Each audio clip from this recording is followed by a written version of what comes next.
Hello les asticots, j'espère que vous allez bien, moi j'ai la pêche. Aujourd'hui on va donc analyser l'épisode 15 de Shaman King, épisode dans lequel il n'y a pas beaucoup d'action, bien qu'on soit toujours dans le premier tour de qualification du tournoi des chamans. Et surtout, vous allez le voir, un épisode assez glauque. Donc encore une fois, n'hésitez pas à liker, partager et vous abonner si mon contenu vous plaît. Sur ce, moi je vous dis bonne vidéo. Et donc comme je disais, on se retrouve dans un épisode où il va y avoir quasiment pas de combat, qui va se concentrer sur la mise en avant du prochain adversaire d'Oyo. Mise en avant qui va se faire dans un premier temps à travers la scène d'intro de l'épisode. Scène d'intro que j'aime beaucoup, puisqu'on a donc l'acolyte de Sylva, dont on connaît toujours pas le nom, qui est là en fait à se plaindre que les gens achètent pas ses porte-bonheur, comme si c'était le truc le plus utile du monde.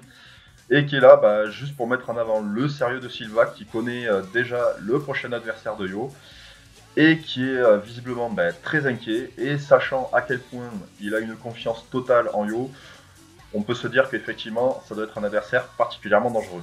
Et dans la première moitié de l'épisode, on a plusieurs choses à dire. Et notamment, la première que je trouve intéressante, c'est une nouvelle mise en avant de la relation entre Yo et Manta. Alors, vous allez me dire, on nous la resserre à chaque épisode comme un vieux pot-au-feu qu'on a fait en trop grosse quantité et qu'on servirait toute la semaine. Mais dans cet épisode, pour le coup, elle est vraiment importante et elle est bien placée. Parce qu'en effet, c'est autour de ça que va se jouer vraiment les événements avec Faust dans la deuxième partie. Mais ça, du coup, j'en parlerai après. Et la deuxième chose, c'est le calme olympien que Yo affiche, en contraste avec l'anxiété qu'il avait avant son combat contre Sylva et contre son ami Roro, bien qu'il ne connaisse absolument rien de son ennemi du jour, Faust 8. Et même lorsque Manta lui explique que son ancêtre était un mage noir réputé et redouté surtout pour ses recherches sur la mort et ses manipulations squelettiques, et que son descendant a sûrement les mêmes pouvoirs, même là il fait comme si de rien n'était et que ça allait être une promenade de santé.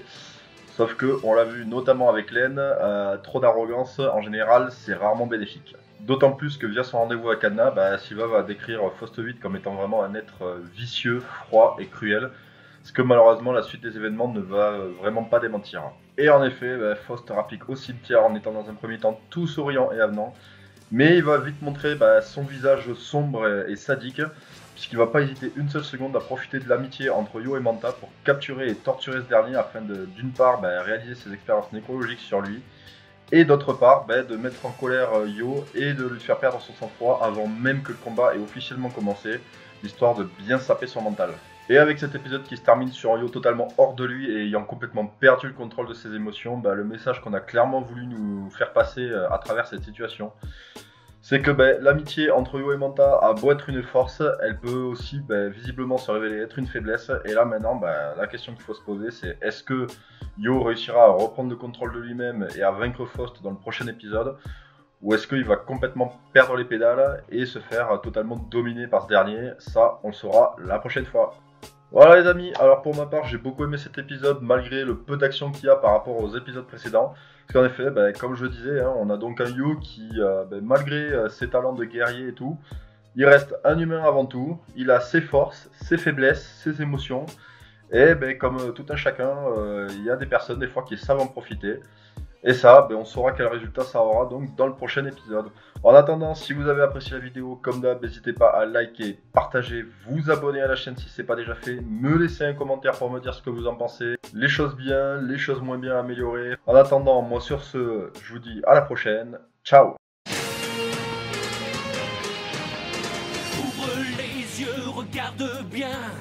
Tu peux bondir plus haut et plus loin. Le monde que tu vois n'est rien qu'une image. Écoute plutôt tes rêves les plus sauts. Tant de mystères jamais dévoilés, tant de chemins qu'il faut explorer. Est-ce donc ta destinée d'être chaman, Shaman King, d'être chaman, Shaman